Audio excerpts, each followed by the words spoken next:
तो hello guys, कैसे हैं आप लोग? आशा करते हैं बहुत अच्छे होंगे। तो सबसे इंपॉर्टेंट चीज है कि अगर आपका पॉलिटिक एग्जाम अच्छा गया है एंड आपने बहुत बेहतरीन वहां पे फोड़ा है तो आपका तो नैया पार है। लेकिन अगर आपने पॉलिटिक एग्जाम अच्छा नहीं भी दिया है तो भी आपको अपना नैया पार करना ही होगा। तो इस वीडियो को कंटिन्यू करिए और कंटिन्यू करके जरूर से जरूर लास्ट तक देखिए, क्योंकि सारा एग्जाम्स का अपडेट आपको इसमें मिलेगा और सारा इंपॉर्टेंट क्वेश्चन यहाँ पे मिलने वाला है। एंड एक बात बहुत इंपॉर्टेंट है, अगर आप यहाँ पे सब्सक्राइबर्स बढ़वा सकते हैं, अगर आप यहाँ पे हमारे चैनल को रीच पहुंचा सकते हैं, तो मैं 100% कह सकता हूं कि यूट्यूब पे बहुत सारा ऐसा फ्री कंटेंट आने वाले समय में लेकर आऊंगा जो शायद आपको 12 पास होने के बाद बहुत ज्यादा जरूरी है ये जानना कि क्यों आपको आखिर करियर किस में बनाना है, आपको फ्यूचर कहां पर आप क्या कर सकते हैं। सो इस बात को ध्यान देखिए, कैसे आप वहां पे इंप्लॉयमेंट जनरेट कर सकते हैं, कैसे आप ऑनलाइन के जरिए बहुत सारा काम कर सकते हैं, ये सब चीज मैं बताऊंगा इसी चैनल पे। और इसी चैनल पे मैं एआई का बात करने वाला हूँ। एआई का एक नया मैं प्लेलिस्ट लेकर के आऊंगा जहां पे एआई सीखेंगे हम लोग। एआई से कैसे काम करते हैं, एआई क्या है, एआई क्यों, एआई सीखना जरूरी है, क्यों पाइथन, क्यों मशीन लर्निंग हम लोग समझते हैं, ये सब भी मैं बात करूंगा इस पे आने वाले समय पे। तो सबसे पहले इंपॉर्टेंट चीज आपके लिए ये है कि आपको जानना पहले कल का एग्जाम यानी कि आपका हिस्ट्री का जो एग्जाम होगा वो बेहतरीन जाना चाहिए। उसके लिए मैं सब कुछ यहाँ पे इंपॉर्टेंट कंटेंट लेकर के आ रहा हूँ।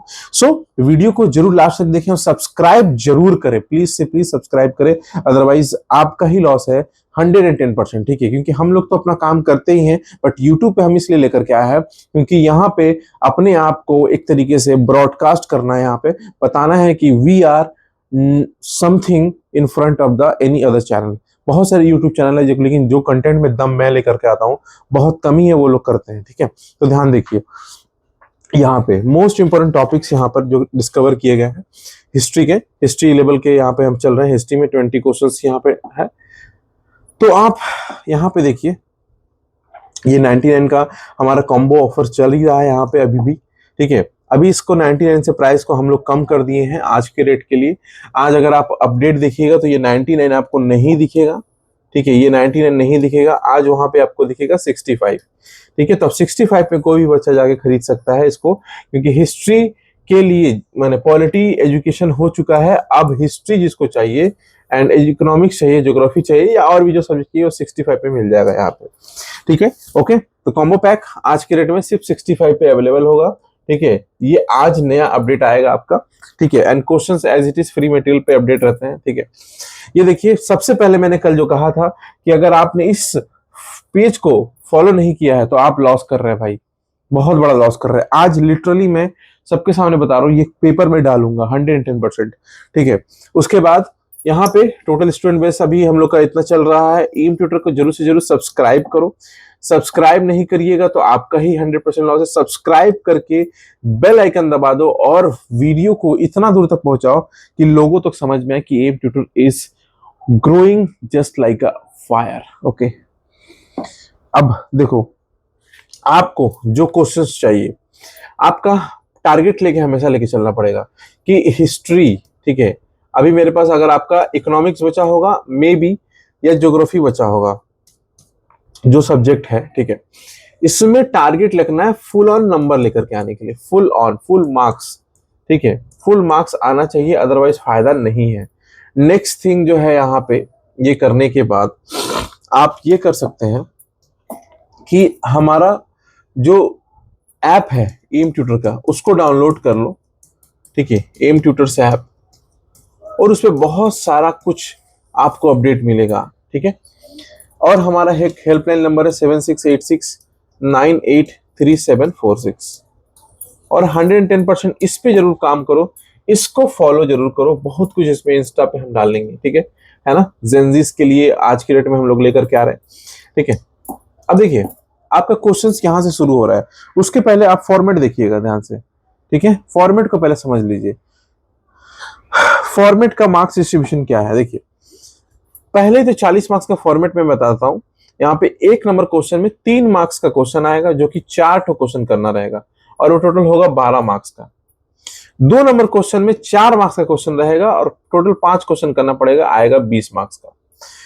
3 नंबर क्वेश्चन में यहाँ पे 8 मार्क्स का क्वेश्चन रहेगा और 1 क्वेश्चन आएगा और वो होगा तुम्हारा 8 मार्क्स का। समझ में आ रहा है? तो 12, 8, 20 और 20 यहाँ पे हुआ 40 नंबर। ये हुआ आपका टोटल 40 नंबर। ये पूरा फॉर्मेट में बता दिया।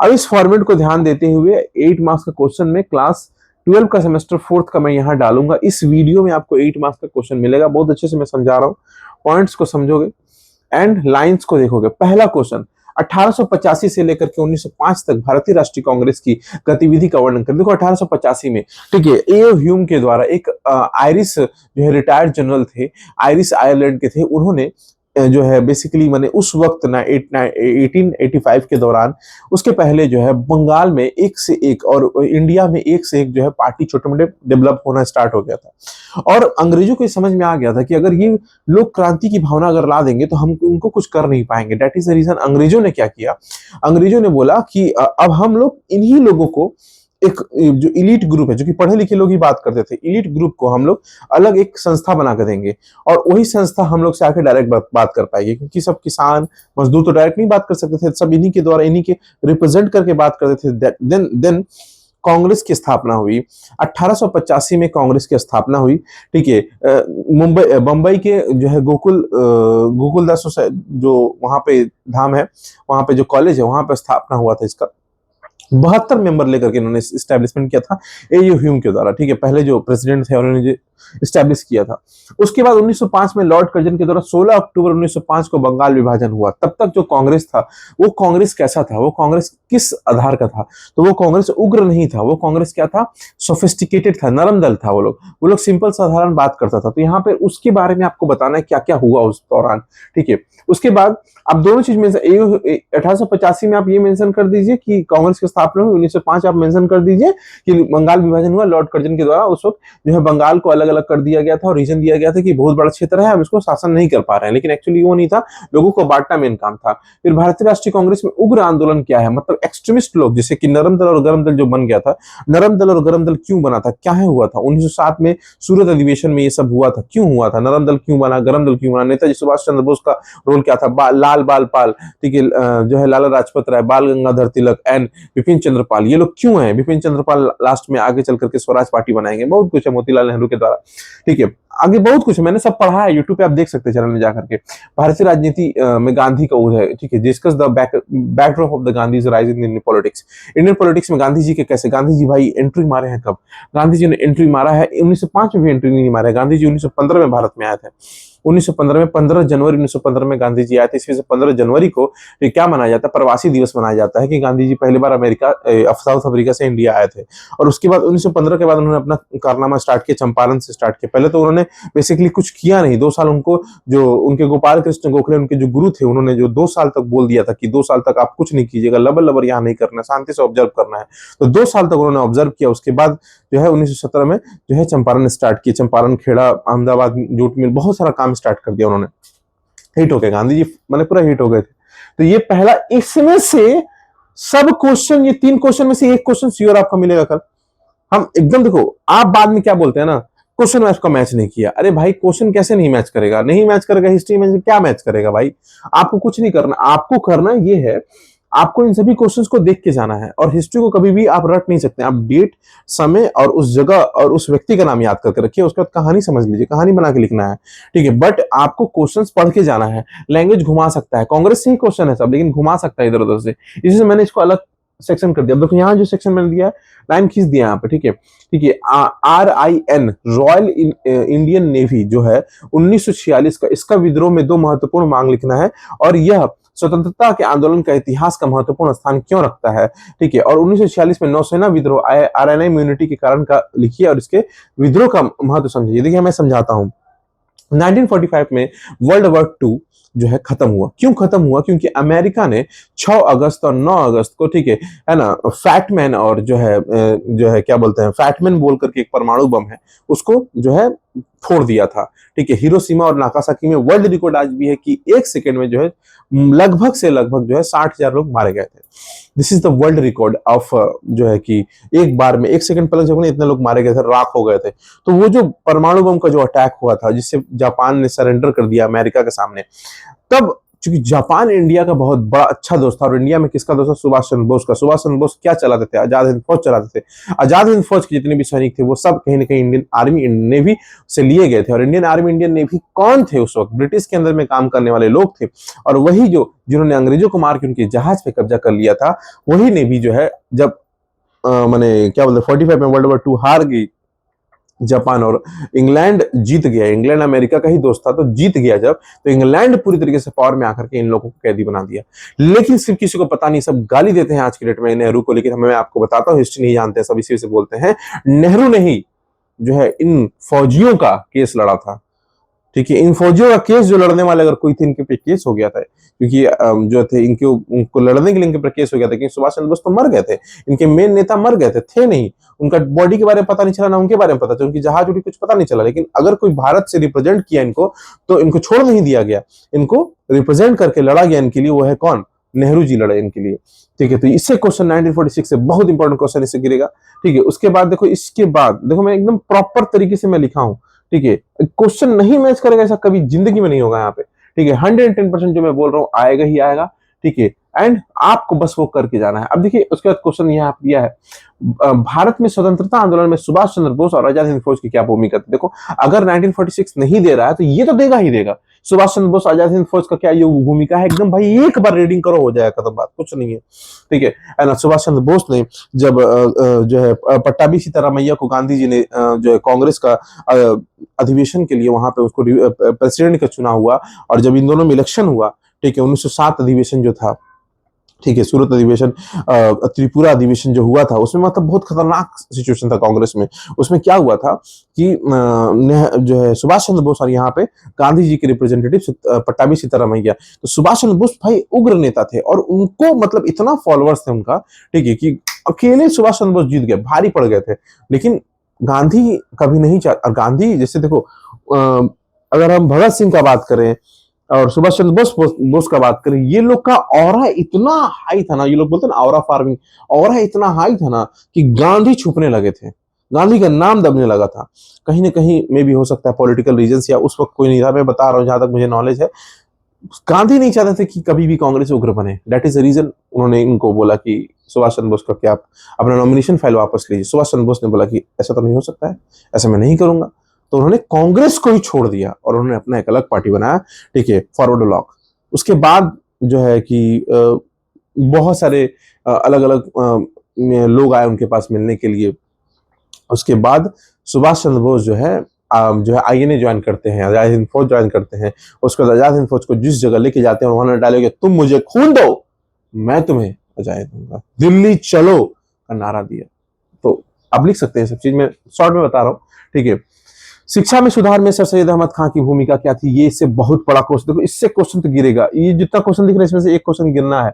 अलीगढ़ का संस्थापक, अलीगढ़ कॉलेज के संस्थापक कौन थे, ठीक है ना। ब्रिटिश शासन के दौरान भारत में मुसलमानों के सांस्कृतिक विकास के सर सैयद अहमद खान ने क्या किया, बहुत बड़ा मुसलमानों के लिए सर सैयद अहमद खान ने जो किया है, शायद कोई और नहीं किया है। सर सैयद अच्छा, जो लोग बोलते हैं इंग्लिश, ध्यान से देखो, what was the sir Syed Ahmad Khan in the culture development of the Muslim during the British rule in India and what were the views of the communal harmony. देखो यहाँ पर आप देख सकते हैं ध्यान से कि आपको इंग्लिश में भी यहाँ पे लिखा हुआ है, तो इंग्लिश और हिंदी दोनों में मिल जाएगा अवेलेबल। बंगाल विभाजन आंदोलन में पृष्ठभूमि स्वदेशी आंदोलन, भाई बंगाल विभाजन 1905 में स्वदेशी आंदोलन हुआ था। स्वदेशी आंदोलन और बहिष्कार आंदोलन चालू हो गया था 1905 के बाद। उन्होंने बोला बाइकआउट, हम लोगों ने बोला बाइकआउट कर देंगे अंग्रेजों के सभी सामानों को, अंग्रेजों के सभी चीज को, जो वो हर वो चीज जो अंग्रेजों के लिए इस्तेमाल होती है उसका बाइकआउट करेंगे, बहिष्कार करेंगे, और स्वदेशी खुद पे डिपेंड होंगे, जो आज बोलते हैं ना आत्मनिर्भर भारत, ये वहीं से कॉन्सेप्ट उठाया गया था। उसके बारे में बात करना है। साइमन कमीशन से गठन के कारण बहुत पूछता है, ठीक है। साइमन गोबक का नारा दिया गया था और उसी में जो है लाला लाजपत राय के माथे पे डंडा पड़ गया था। डंडा पड़ने के बाद से लाला लाजपत राय मर गए थे और उसका बदला भगत सिंह ने लिया था, ठीक है ना। प्रथम विश्व युद्ध के पर भारत का क्या प्रभाव पड़ा था भाई उसके ऊपर, ठीक है। भारत पर प्रभाव नहीं पड़ा था, भारत पर प्रभाव पूरा पड़ गया था। भारत के यहाँ पर सैनिक मारे गए थे। असहयोग आंदोलन के कारण विश्लेषण लीजिए, गांधी जी का असहयोग आंदोलन में वापस लेने का निर्णय क्यों था। असहयोग आंदोलन 1920 में इतना हिट हो गया था, इतना लेवल पे चला गया था असहयोग आंदोलन, लेकिन नॉन कॉर्पोरेशन में अंदर बाद में उन्होंने जो कि चौरी चौरा हत्याकांड हो गया था, जो गोरखपुर के यहाँ पे नियरेस्ट में जो पुलिस स्टेशन बंद करके फौजी जितना ये था, क्या बोलते हैं, पुलिस ऑफिसर था, सबको ठूस के जला दिया गया था। बस उसी वजह से जो है गांधी जी ने बोला कि ये तो अहिंसा है, मैं अहिंसा का पुजारी हूँ, हिंसा नहीं फॉलो करूंगा, मैं वापस ले रहा हूँ। नहीं तो कब का गांधी जी कितना बड़ा गलती किए उनको भी नहीं पता, लेकिन वो इनिशिएट अच्छा करते थे। गांधी एकमात्र ऐसा नेता थे जिन्होंने पूरे इंडिया को एक जगह लेकर के आया था नेशनल लेवल पर, इसी नहीं तो फिर इंडिया बटा हुआ था। इसी वजह से गांधी इतना माने जाते हैं। अदरवाइज बहुत हम नहीं समझते हैं कि गांधी से बड़े बड़े आदमी थे। बी आर अम्बेडकर का नाम उतना नहीं है हिस्ट्री में जितना गांधी जी ने किया था। कहीं ना कहीं नेहरू जी गांधी जी के रिप्लेसमेंट में 15 साल वहां पे जो है ये किए थे, खटे थे, जेल खटे थे। सरदार वल्लभ भाई पटेल का उतना नाम नहीं है जिन्होंने फॉर्मेशन किया इंडिया को। ठीक है, आफ्टर इंडिपेंडेंस तो सब मर गए। मैंने आजादी के लिए जो लड़ने वाले दो ही चीजें बचे थे मेन, एक नेहरू और एक पटेल। ठीक है, और बाबा भीमराव अम्बेडकर, बस ये 3-4 आदमी बचे हुए थे जिन्होंने फॉर्मेशन किया, वो भी ज्यादा दिन तक जिंदा नहीं रहे। बचे एक ही आदमी उसमें का, उसका नाम है नेहरू। ठीक है, तो ये देखो नेहरू जब तक थे भाई टॉप लेवल पे थे। ठीक है, नॉन कॉर्पोरेशन मूवमेंट, ये सब, तो ये सब कुछ प्रॉपर आप तरीके से देख लीजिएगा यहाँ पे जो क्वेश्चन मैंने दिया। और एक मोटिवेशन को लास्ट में आप लोग के लिए, ठीक है, कि समय के पास इतना समय नहीं होता है कि वो आपको दोबारा समय दे सके। समय के पास इतना समय नहीं होता है कि वो आपको दोबारा समय दे सके। इसी वजह से अपने आप को इतना समय दे दो कि दोबारा किसी और को समय देने का दरकार ना पड़े। सभी कोई आपको आके अपना समय दे और आप अपना समय किसी को ना दे। इसी वजह से समय को दोबारा समय नहीं होता है कि आपको दोबारा समय दे। समझ में आ रहा है? तो समय समय, ठीक है। उसके बाद कड़वी बात यह है कि अच्छे दिनों के लिए बुरे दिनों से लड़ना पड़ता है। आपका बुरा दिन अभी चल रहा है, आप मेहनत करो और आप मेहनत करिए भाई, आपको 110% आज नहीं तो कल सक्सेस मिलेगा ही मिलेगा, ये मेरा गारंटी है। एंड खुद पर भरोसा हो तो आप मुसीबत से निकल जाइएगा, और मुसीबत कुछ नहीं बिगाड़ पाएगा आपका अगर आप मेहनत करिएगा। ऐसा प्लीज, अगर वीडियो अच्छा लग रहा है और वीडियो में दम है तो जरूर से जरूर लाइक ठोको, सब्सक्राइब करो और शेयर करो, ज्यादा से ज्यादा कर सकते हो। मिलते हैं अगले वीडियो में। जय हिंद, जिसमें हम लेकर के आएंगे क्या पता है 2 मार्क्स 4 मार्क्स, याद रखना, सॉरी 3 मार्क्स और 4 मार्क्स का क्वेश्चन। ओके।